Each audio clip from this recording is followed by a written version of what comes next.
Okay, Vikram, thank you for the invite. Can you hear me, Vikram? Just a thumbs up if you got me. Good, perfect. Well, thanks for having me. Your 12th Fundamentals Orthopaedics talk. It's a great pleasure to be with you. Most people are pretty nervous about assessing nerves.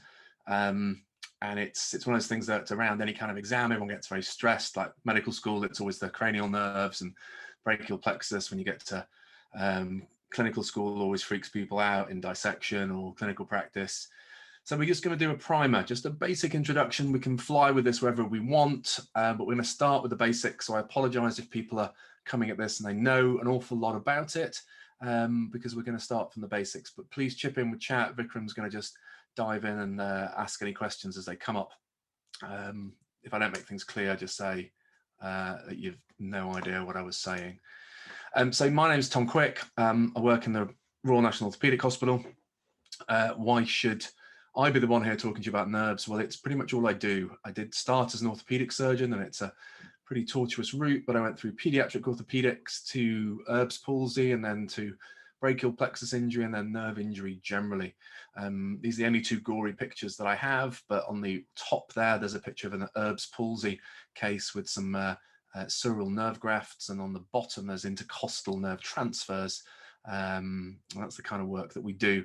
So I do nerve surgery all over the body and all ages, kids and adults, and also have a academic side to my practice as well with my colleagues at UCL. So my spacebar isn't working for some reason, but there we go, we can click forward. This is what it's all about. This is the nerve cell. Everyone talks about nerves, and they mean a number of things. In English, we've only got the one word. So the macroscopic nerve, the thing you can roll behind your medial epicondyle there, the ulnar nerve, is the same word as the nerve cell, but we probably should call this a neuron. And the cell body, just here, and there's this long axon, which is labeled, and the Schwann cells around it are these supportive cells. So you'll remember in the brain and the spinal cord, there are glial cells, these supportive cells, which are the astrocytes and the oligodendrocytes. Now they close down axonal regeneration. Cells want to regrow. In the brain and the spinal cord, they're locked into this bony box, and a tumor will kill you. So they don't want tumors to happen, so they'll close those down. Outside the brain and the spinal cord, hey, we can grow and we can try and regenerate, and it's the Schwann cell, labeled here as myelin sheath, as that's some of the Schwann cells myelinate, but each nerve has a relationship with its glial cell, and those are the ones that allow regeneration. So what do nerves do? If we're in an audience, I'd be pointing around the front row and asking you all for contributions. But nerves do a whole load of things, and people pretty much tell me always that it does movement. There's never a problem with people knowing that nerves move muscles. We might get to sensation, hardly ever get to control of movement and proprioception. But touch is very different from sensation, because we get the feelings of stereognosis, or the fact you can see stuff, but you put your hands in your pocket, you can find your phone or a 20p piece or a pound coin, if anyone's ever got any real money anymore. But it also controls growth, and it relays pain, and it also brings sympathetic function. That's sweating and hair growth and skin quality, and vasomotor control, so those small capillary controls.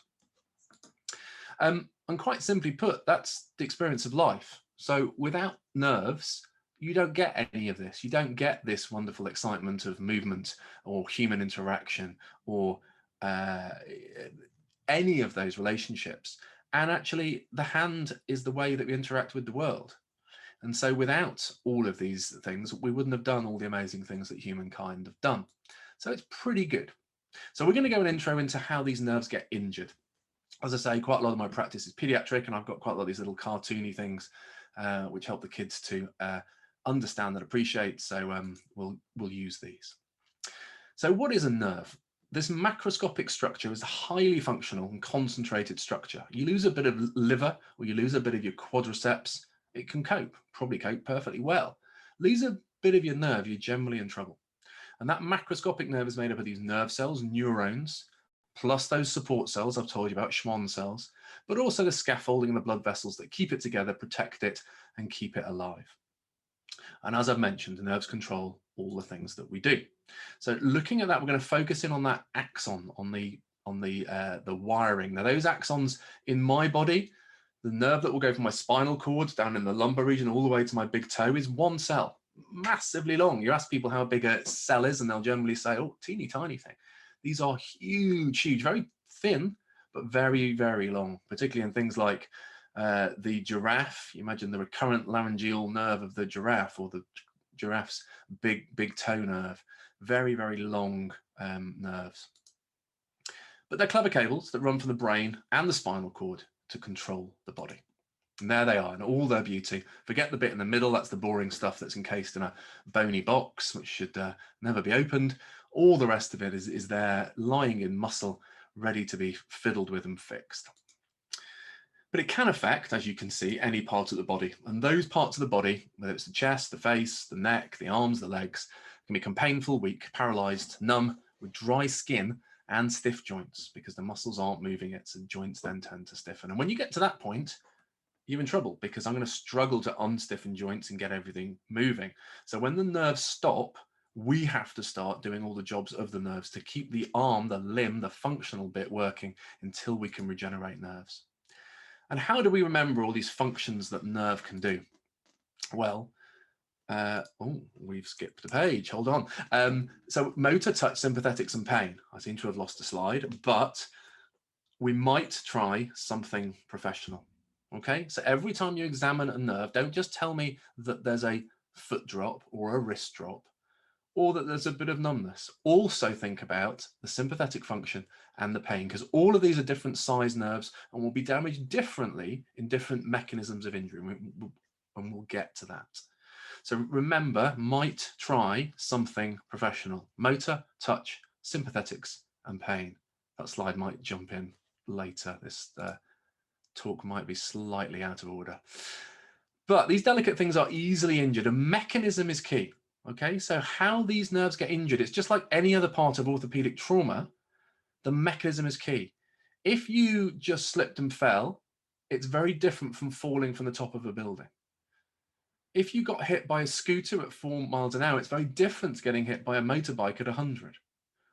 If you got blunt trauma or penetrating trauma, again, it's very different. So you need to think, when you see that x-ray and you see that that bone's been fractured, think about all the soft tissues around it. Think what that poor little nerve has had to go through when it's busted that big, strong bone. So they can be stretched, they can be squished or cut, and all these mechanisms are pretty key, and the severity of the mechanism is really important. And so when you're in med school, people taught you this classification. Have a look at it.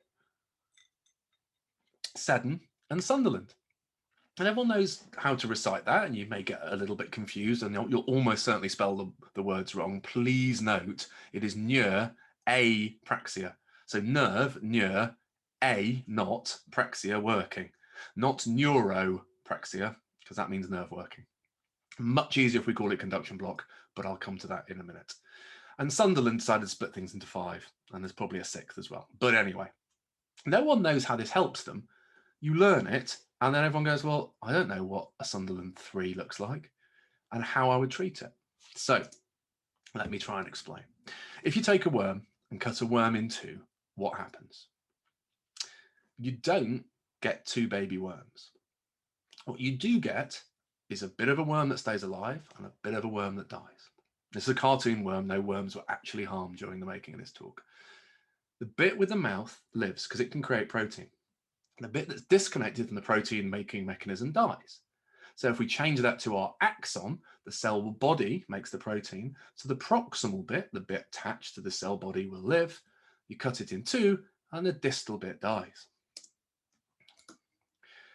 So here we are in diagrammatic sense, obviously not to scale. That'd be a very small axon and a very large knife. But you cut it in 2 at the top left. Wallerian degeneration occurs distally. It's an active process of tidying up the chaos to allow a free track. So imagine you're on the tube and the train's stuck. You need to get rid of the train before you can reuse the track. And that track is the basal lamina, it's the Schwann cells. And then this growth cone occurs. So the nerve tries to regrow. The worm will regrow a tail. And this here are the growth cones. See these little blobs here? These are the growth cones. This is proximal at the top and distal at the bottom. The nerve's been cut as a very small nerve gap, so some of these axons have escaped. What they're trying to do is sniff out the endoneural tubes. These are the tubes, these are the train tracks ahead, so some have managed to go through, some have got stuck here, and some have gone entirely the wrong way because they're not smelling the signals from the Schwann cells down here. But these are the growth cones. These are all the worm heads at this end, and the little blobby bits are the growing end of the worm tail. And this is what one of those growth cones looks like, with actin, just like in an amoeba, trying to smell out where it needs to go. So if we cut the worm in two, we get axonal degeneration, named by Waller, Wallerian degeneration, and then the nerve wants to regrow. This is called axonal degeneration. And that saw bit, the growing bit, that growth cone that I've just showed you, that thing, if you tap on it, it makes the worm go ow. So tap on the worm's growing bum, and the head goes, ah, I'm being tapped.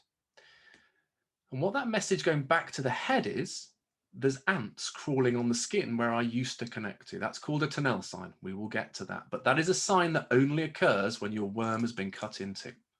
Okay, so there, when you cut the worm in two, that growing bit, as you can see, it moves from the left to the right.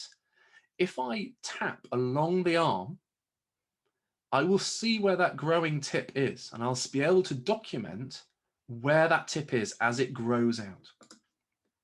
So you can see it here growing out, and it'll be every time it grows further along towards the muscle, the point where the tingle is created by tapping along the nerve will have moved further distally because the nerve's regrowing, the worm is regrowing a new bum. And here we have the difference between a favorable prognosis in a crush injury and an unfavorable prognosis in a cut. And I showed you the intermediate there. But if we take a nerve and crush it so that all the distal bits of the worms die, but those tube lines are all open, all those worm bottoms will grow the right way. If there's no tube tracks for it to grow down and we cut it and there's a gap, they'll all stay still. So in this cut and pulled apart thing, the Tunnell sign, every time you check it, is going to stay at the same point because they're not progressing. They don't have a tube to grow down. In this crush, they've already grown all the way by. So a few weeks ago, the Tunnell sign might have been here and then here, and at the beginning it would have been exactly the same place as the cut. But if you examine the two over time, the crush injury Tunnell will advance, and all the worms are regrowing new bottoms. In the cut one, the worms are trying to regrow new bottoms, but they're kind of stunted because they don't have a tube to grow down. And on the left-hand side here, we have this halfway house where we've got what's called a neuroma in continuity. Some of the axons have gone, so there'll be some Tunnell that's moving down. There'll also be a stationary Tunnell, just like there is in this cut nerve, where all those growing bottoms have stayed still.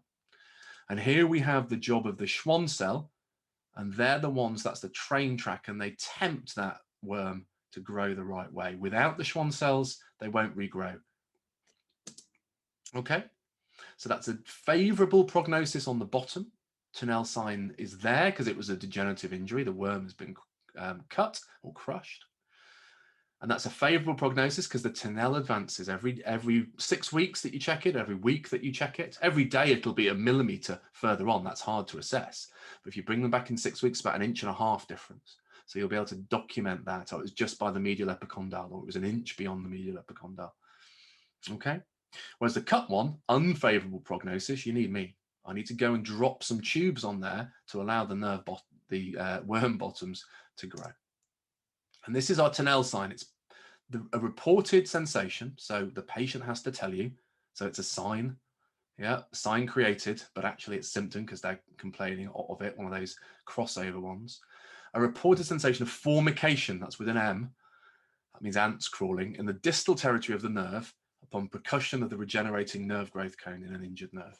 And Tunnell said that was after trauma. So the question that you'll ask me, someone will ask me a question about this, and the answer will be only in trauma.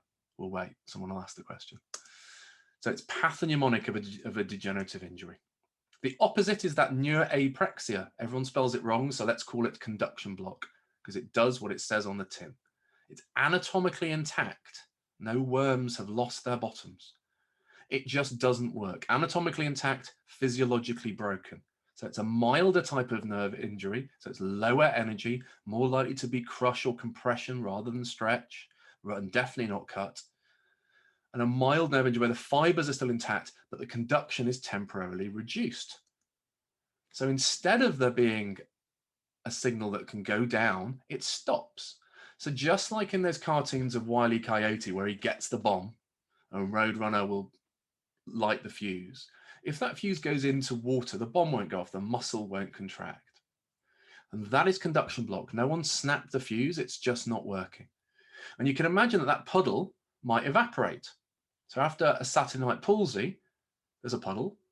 In my analogy, it's actually an area of hypoxia or an area of scar or an area of Schwann cells being forced apart. The actual reasons are immaterial at the minute, but there's a length of no ability to pass a conduction. And in a low energy injury, like a Saturday night palsy, where you've fallen asleep with the arm over the chair, that will get better. The water will evaporate by itself. But occasionally, this doesn't happen. And we need to come in with surgery to get rid of that conduction block. And I'll explain a bit about that if we have time later. There will be no Tinel sign because no worms have lost their bottoms. And this is patchy, low energy conduction block injury. So these are our two kinds: degenerative injury that can be favorable or unfavorable, all to do with whether the Tinel sign on multiple clinical examinations over time is advancing or staying still, and conduction block. Use that term because neuroapraxia is a bit difficult. So we need to understand mechanism, and we need to have a look at all these different types of injury, because across that axon, so across that nerve, there'll be hundreds of thousands of axons, hundreds of thousands. And each of those will have a Sunderland or Seddon classification. But what we're looking at clinically is this mostly a degenerative injury? Is there a really loud Tinel sign, or is there no Tinel sign? We're looking at the overall assessment of this population.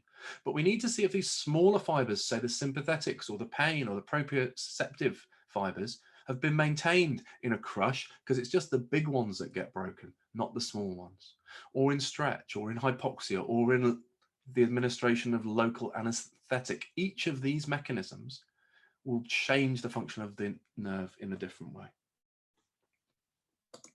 So we might try, there it is, there's the slide that was hiding from me before, we might try something professional. So when we assess nerve, we do motor, and that's basically an MRC grade, but I want you to put your fingers on the muscle, because, for example, there's loads of muscles that bend the elbow.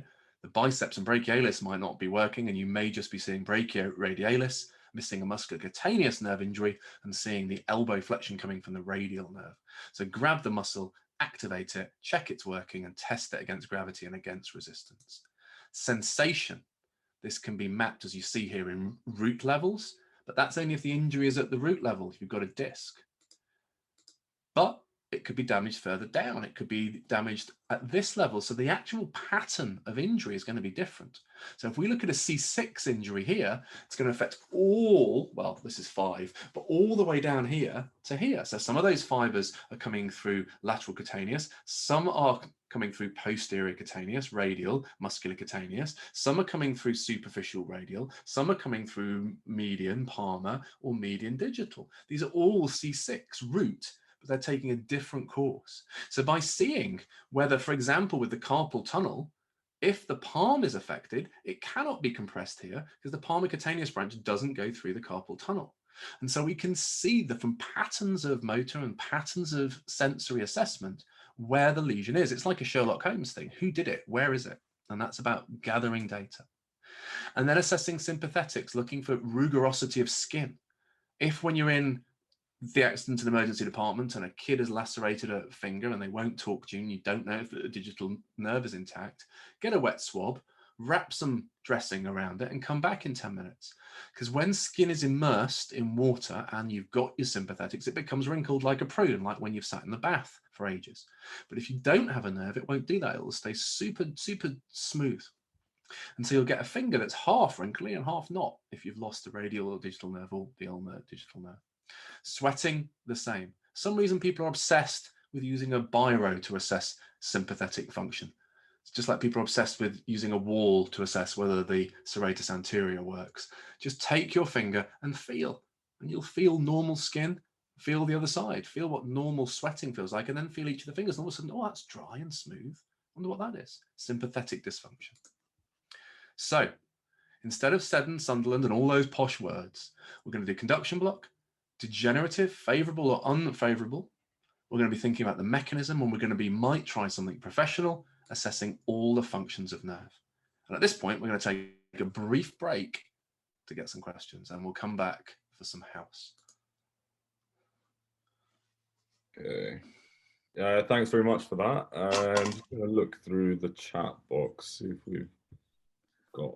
So we haven't actually got any questions at the moment. Perfect. It's obviously all crystal you're so clear. good. Yeah, you're so good that you answer everyone's questions already. So if anyone does post anything, we can take a few minutes, and then actually no, we are starting to get a few things in now.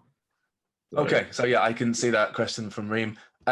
So that is okay. So let me just go through the tunnel again. If I cut my radial nerve here now, take a knife and I cut my radial nerve, in a few minutes, the growth cones will have started. So if I tap on it, I will feel tingling here. There is no connection between here and here because I've just cut it. But I'm tapping on the sore worm bottom, the mouth of the worm's going, ah, and my brain thinks, ah, that worm comes from here. So I'm going to presume that when the worm's screaming because its bum's being tapped, what actually is happening is fire ants are crawling over this piece of skin. If I come back in 6 weeks' time, if I've repaired this nerve here, those nerves will have regrown. So the tunnel sign will now be here. So I start distally, I tap along the course of the radial nerve because I know my anatomy, and I get to a point here. Oh, now I get the tingle, I say. And in 6 weeks' time, I come along and the tingle will be here. But if I don't repair that nerve, every time I tap on it, it's going to be here. So if it's a neuroma that is going to stay still, the tunnel sign will be here at 6 weeks, at 3 months, whenever you test it. So that is unfavorable if the tunnel doesn't advance, and favorable if the tunnel is growing ahead. So if the tunnel is staying still, you need me to fix it, or someone like me. If the tunnel is advancing, there's nothing we can do. We can just predict the future and say, well, look, the radial nerve's re-innervating. In 1 to 3 inches, 3 months, we'll get brachioradialis coming back. And then we'll get supinator, and we'll get ECRL and ECRB and fingers and thumb, and you can predict it because it's going to just go along that train track. If it's here every time, nothing's going to get better, and we've got to make it so. So through assessing sympathetic, should we focus only on sweating? Well, no, that's what I'm saying. We need to assess all of those functions of nerve. Feel the quality of the skin. It gets really thin when it's sympathetic. If any of you find someone with a sympathetic injury, go have a look. Take some pictures, bring your mates along. It's one of those things you just got to see. It's really, really obvious. It's dry, the skin is thin, it's sort of red. It just looks weird. So look for everything. Don't just look for one thing. Keep your eyes open, assess what you can assess. Do sympathetics, motor nerves, etc. travel down the same bundle, or are some more easily? So within a nerve, they all crisscross. So we often dissect into nerves to take fascicles, collections of axons apart, and these fascicles join up just like a tube line would. So yes, they're all within the nerve. Some sympathetic fibers travel along blood vessels. So there are some that go along blood vessels, particularly the arteries generally have an arterial sympathetic network with them, but those that are going to skin take the cutaneous nerves to the skin. So the sensory nerve will take sympathetics as well as sensory fibers, and they'll also do sweating and pilomotor, bringing up the hairs. Why do the fingertips get thin, atrophied after a long denervation? Because of the sympathetic. It's not just electricity, it's chemicals. Nerves do a huge amount of work, and we'll talk a bit maybe in the future about how muscle degenerates, but nerves are essential for function. And if you don't have them, everything goes wrong, and so skin goes wrong. That's it. We happy? Perfect. I'll crack on with the next bit because we've only got 25 minutes or so. So let me go back to that and that. Okay. So I'm going to take you through some sort of standard ways to deal with things. There's a bit of repetition, but that's on purpose. This is what I get in my in tray. I go in tomorrow morning. This is what there'll be a whole pile of referrals. There's a nerve injury, full stop. Or A&E's pretty sure there's a wrist drop, which means no one's really gone to see it, but It's easier if we just send it off. Or we think there's a nerve injury, or even better, my boss thinks there's a nerve injury, or the rather vague, it's a bit weak. Please don't be those people. You know, when you're in A&E and you're referring to gynae, or you're referring to ophthalmology, do the sort of the reading of the textbook and try, just try and interpret an ECG and say something sensible when you're calling cardiology. We just need some information. Date of injury, mechanism of injury, and clinical examination. I don't need an MRI scan. I don't need neurophysiology. I just need those things, just the normal doctory things: history, examination. And this boils my blood, as you can see. Neuropraxia, a bit of nerve bruising. It will almost certainly get better. Well, there's nothing in that that will tell me whether it really is a conduction block or they just haven't tested for a Tinel. And how do you know that all neuroapraxias are going to get better? Is this sort of belief that these things are just going to get better? And no appreciation that there'll be a spectrum of injury. Often, many will get better and some won't, but you need to be able to try and tell the difference. And that's history. Mechanism, again, if it's a huge mechanism, unlikely to get better. If it's a mild mechanism, it may. So quite simply, don't talk like the bloke down the pub. You've got a medical qualification, and I know we all quite like MRI scans and x-rays, but nerve surgery, nerve assessment is a bit neurology. It's talking to, listening to, and examining your patients, and there is no way around that. Okay? So repetition, once again. History, mechanism is key. Examine all the modalities of nerve and think about the differential. Is this conduction block? Is this likely to be a degenerative, favorable or unfavorable prognosis? So think, how would a doctor describe it? So might try something professional. Motor touch, sympathetics and pain.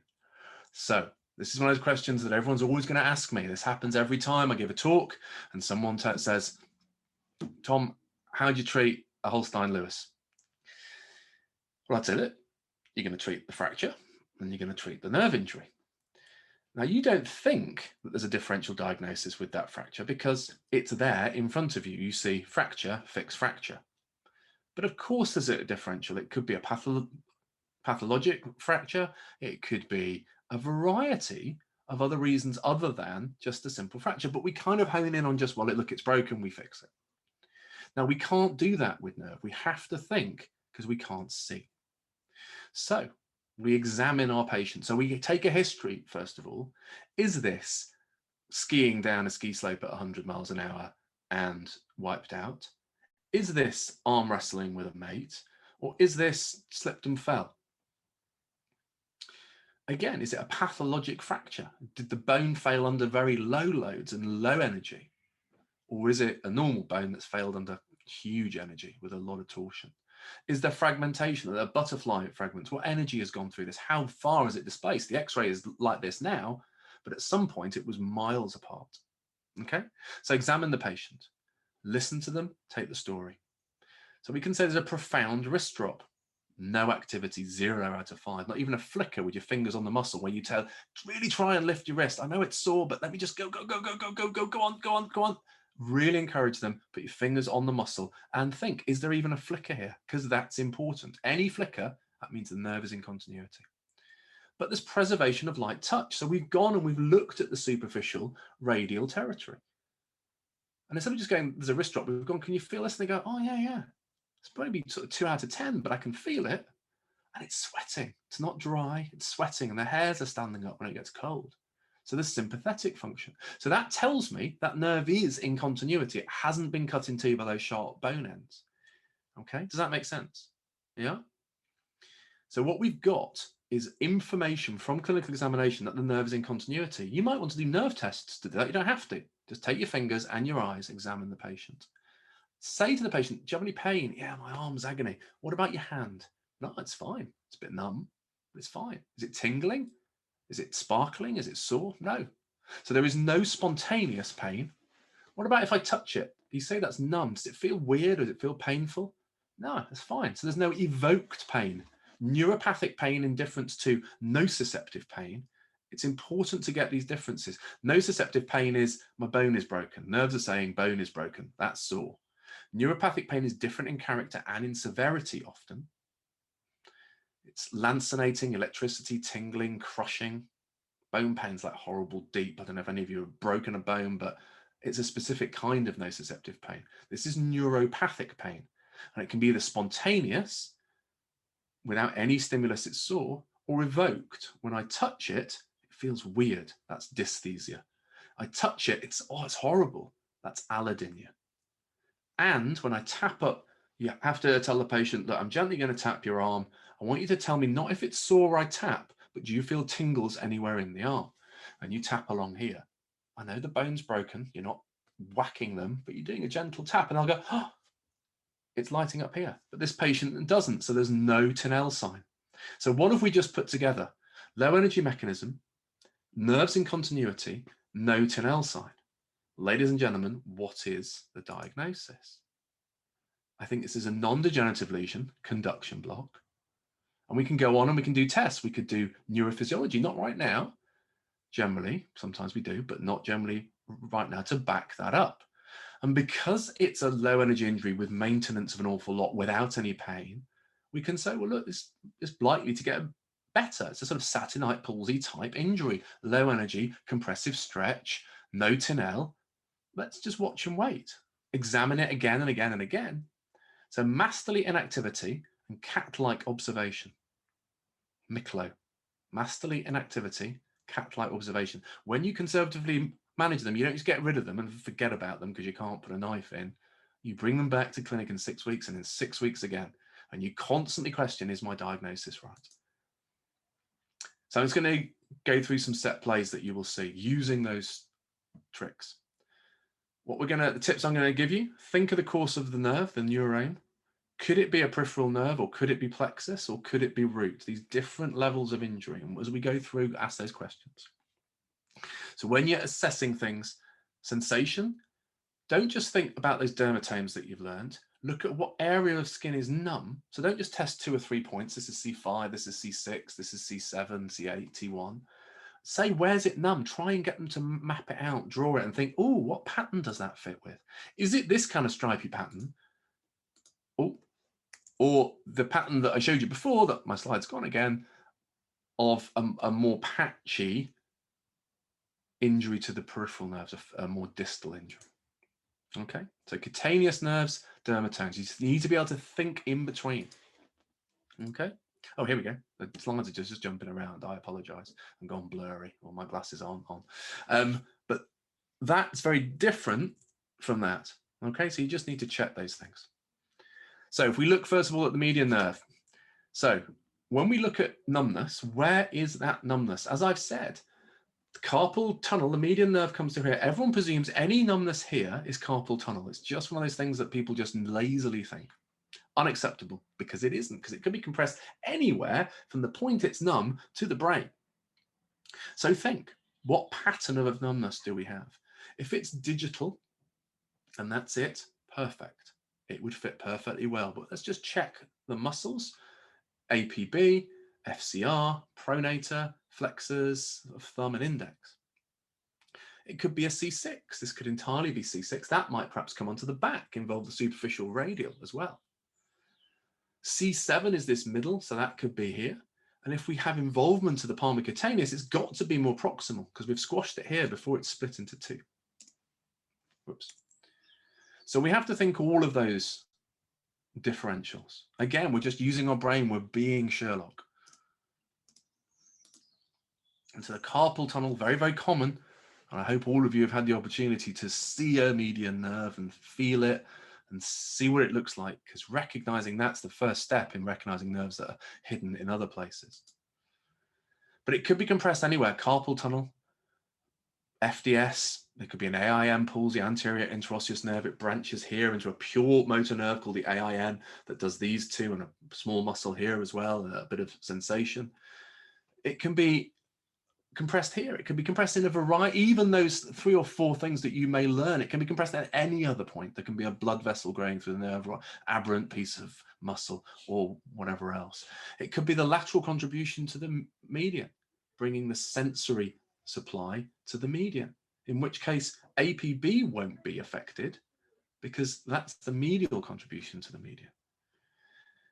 All sounds really complicated, but you just have to piece together, see what's working, what isn't working, and then try and fit it to the model. So we need to think about assessing all those motors. You can see the nerve here. So it's the lateral and medial contributions to the median nerve. Median nerve comes down. First branch, every nerve in the forearm runs into the forearm through the two heads of the muscle it innervates. Median nerve pronator, two heads of pronator teres, median nerve running through. Two heads of supinator for radial, two heads of FCU for the ulnar. All of these, and I can't advertise an alternate education site, but all of these are on the OrthoHub YouTube site. I've got a whole set of examination sheets on there. Please go have a look. I spent quite a lot of time doing those video examinations with my colleagues over at OrthoHub, and there's some takeaway sheets, PDF things that you can look at. So when you see APB wasting and you immediately think carpal tunnel, let's think sensation. This could be a motor neuropathy. It could be an entrapment just of the recurrent motor branch. Okay, have a look. Is there thumb flexion? Because again, that's going to be anterior interosseous. An APB wasting could be thoracic outlet, compression of the lower trunk, C8 and T1, to all the intrinsics of the hand. And here we see what we call a Gilyat-Sumner thumb. You can see that there's loss of the APB, but there's also loss of the first dorsal interosseous, clawing of the fingers. So this is fitting with a loss of all the intrinsics. Sensation across the median part will be fine. It's C8 and T1, so you may have little finger numbness with loss of APB. So you see how all these things sort of fit together, and you've just got to piece together the picture. So numb index finger, for example, could be digital nerve, could be median nerve, could be lateral contribution to median, upper trunk C6. So we need to think about what else might drive us towards that differential. Think about the lateral cutaneous of the arm, because that won't be, because that will be affected in a C6, won't be if, for example, it's a median nerve. Is the biceps working? That will be affected in a lateral cord injury. Use the wrinkle test, think about that palmar cutaneous branch. Similar kind of things with the ulnar nerve. Think about the numbness. Is it a classic ulnar nerve, which would be palmar and digital? Compression here would leave the dorsal branch because that comes off here. This on the median forearm is never ulnar nerve. That's the medial cutaneous. It comes off from the medial cord up here. So if there's an ulnar nerve palsy with involvement, change of sensation here, that's not the ulnar nerve. That's more proximal, where the ulnar and the medial cutaneous run together. So again, we need to just think about all those motor sympathetics and pain and try and piece together exactly what's going on. And clawing is very common. We've mentioned it already in the ulnar nerve, but is every claw a claw hand? All of these look pretty similar. And there's this thing about the ulnar paradox. I'll give you the answer to that quiz there in just a second, but have a quick look at those and we'll get to the answers in just a minute. Clue, they're not all ulnar claws. The ulnar paradox is really important. The reason that fingers claw like this is the ulnar intrinsics produce this position.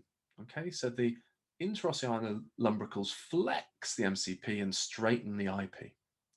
The extrinsics curl the fingers up like a rug, and the extrinsic extensors do this. So if we take away this from a normal hand, we end up with this. We've got the opposite. We've lost the flexion of the MCP joint, so they go like that. They hyperextend because of the extensors working, and we've lost the straightening of the IP joint, so they flex because of the long flexors. So clawing has to have hyperextension of the MCP joint. If we have a high injury, it means we also lose the flexors of these fingers. FDP to index and ring get weakened as well as the intrinsics, which means they don't claw as much. So the first thing that happens when this recovers is it grows into the long flexors, and the paradox is that as it's recovering, the claw gets better, gets more severe. And so you can have a claw hand in a thoracic outlet, camptodactyly. Now you can see there is a flexion of those IP joints, but there is some hyperextension there. Now that will be correctable. That isn't hyperextension leading to the clawing. It's just that the IP joints are stuck and the patient's learned to hyperextend to keep the fingers out of the way. The AIN palsy we've had, I don't know if any of you are on Twitter, but we've had a bit of a discussion today. And as my colleague on Twitter has been pointing out, the middle finger here isn't always entirely straight, but I think that is the hand of benediction, which we talk about, or the pointing finger sign, but that's a loss of the anterior interosseous. So you see that picture, it isn't that these are flexed, it's that these ones aren't. And of course, the easy one at the bottom, Jupitrons. Radial nerve, exactly the same thing. So if we injure the posterior interosseous nerve, we still have wrist extension, but it comes to the radial side because ECRL isn't a posterior interosseous nerve, it's pure radial. So we can have a pin palsy, the wrist comes up, but the fingers won't. So it's like this. But the wrist is radially deviated because ECRL inserts onto the base of the index, and the ECRB that centrally extends onto the base of the middle finger, that's been paralyzed. And you need to remember that these MCP joints are extended by EDC, okay? So if you put a plaster that's here after a humeral fracture, and you see the patient doing this, that is not radial nerve, that is the ulnar extending the IP joints. So don't be fooled. That's why you must put your plaster here so that your MCP joints can come down. A, they don't get stiff, but also you can then see this is the movement to test radial nerve, MCP joint extension. And so, yeah, if you see a wrist drop, think, could it be more proximal? Think about the brachioradialis, think about triceps, think about the posterior cord, the deltoid, the latissimus, the subscap. Think all the way up every time. Is it here? Is it proximal? And at that point, I think we're going to, let's just do one or two tiny bits more just to solidify this. So this here, I hope everyone can see what we have here. We have medial winging of the scapula. You see that? The differential here is a loss of the pull of serratus, but this is trapezius being lost, and a loss of the control of this big trapezius muscle running down here, creating medial winging. Okay, so spinal accessory palsy. So imagine the case, 23-year-old man stabbed in the posterior thigh with a 4-inch blade yesterday. I did this case just on Friday. Young boy changes gangs. It's a big thing that you stab someone in the back of the thigh. It's unlikely to kill them. You're not going to get done for murder, but you're going to leave your colleague and co-conspirator limping for life, most likely. Is a knife going to cause a bruising or a conduction block? Pretty much no. It's going to be a laceration. Nerves don't tend to bruise. Nerves tend to cut. So that's the mechanism. And a big long blade and someone doing it with experience and intent. Foot drop, loss of eversion. So we know that those fibers have gone to at least the common perineal nerve. Has he got intact plantar flexion? Are the gastroc working? Is tib post working? Are the intrinsics of the foot working? Is the tibial portion intact? Loss of sensation over the dorsum and the first web space. What about the plantar surface? That's intact. So already we've localized, even though it's in the thigh, that this has affected mainly the fibers that run to the common perineal nerve. We know because of the mechanism this is likely to be a degenerative injury. We check out a Tenelle. Now, this isn't going to be a favorable prognosis because knives don't tend to bruise. So the minute we see a Tenelle, we pretty much think, look, I don't have to wait 6 weeks to see if this is moving because it's really unlikely to just be nerve incontinuity. It's going to have been cut. So we're going to get a neuroma with the Tenelle staying still. Does that make sense? That needs exploration and nerve grafting or primary repair. We've been here before, 21-year-old male, right-handed, humeral fractured dominant arm wrestling on his birthday. So relatively, well, we think low energy, but the torsional force to break that would have spun the arm around. The good thing about arm wrestling is if the opposition wins, it tends to unwind the radial nerve. If you win, it tends to stretch the radial nerve more. But we've got wrist drop with check sensation as we've gone through before. We look for a Tenelle, it's not there. 70-year-old lady with a hip replacement. When patients wake up from a hip replacement with a foot drop, this is the last point of my talk, and we're going to stop and take some questions. If a patient wakes up with a palsy after an operation, if that is a painful palsy, treat that like a compartment syndrome. You should not leave that. It needs treatment. So you have a painful palsy, So for example, a painful foot drop, patient complaining that the top of their foot is on fire, they can't dorsiflex, touching the foot is painful. That means that that nerve is still being injured. It's either been stretched or it's compressed by hematoma, or you've put a cerclage wire on it, or the cement's burning it, or whatever it is. But painful palsies cannot be ignored. And I think that will take us to the end. So I'm there on Twitter, TJQPNI. Follow me, send me any questions there after this. But I hope that's made some sense. Perfect. Thank you very much, Tom. I'm just going to see if there are any other questions that pop up. Yeah, so we've started to get a couple just from the bottom there of the chat box.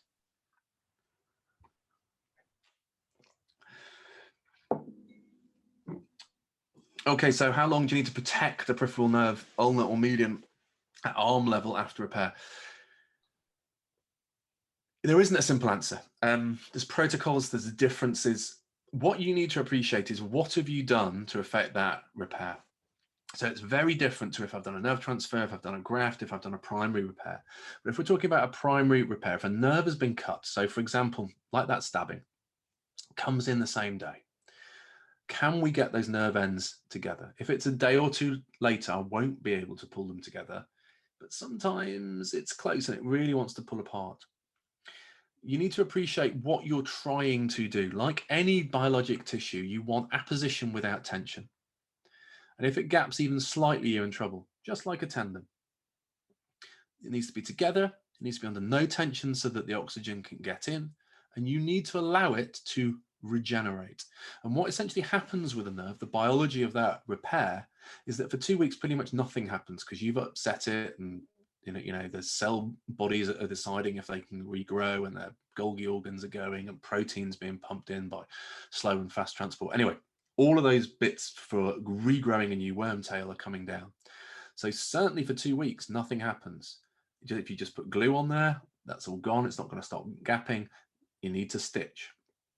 So you've stitched this together. 2 weeks, nothing has happened.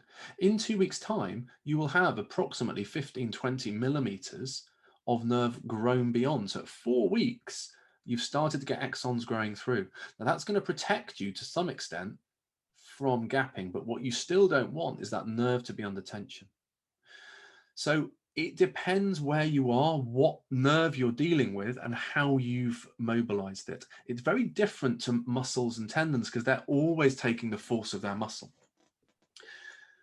If I've, for example, done a median nerve, I want the tendons gliding over the median nerve so it doesn't stick, but I don't want the median nerve under tension. So I won't want the wrist moving, but I don't mind the fingers moving, because that's spread amongst all of these, and so the absolute tension on the repair site is going to be small. So it depends on the tissues, it depends on the patient, it depends on whether you can trust them, it depends on your therapist. But again, it's appreciating those biologic steps. So I've sidestepped the actual answer to your question. In kids, I will generally over protect, and I do things like, for example, if I've got a primary repair that won't come together, I might flex the joint to allow them to bring it together. And I'm going to slowly extend the joint, but that necessitates I've got to keep them immobilized. If I've got a really sensible patient, the priority is, if they've got tendon repairs as well, the priority is you've got to get them going. So you've got to do different things for your reconstructive approach because of the other injuries.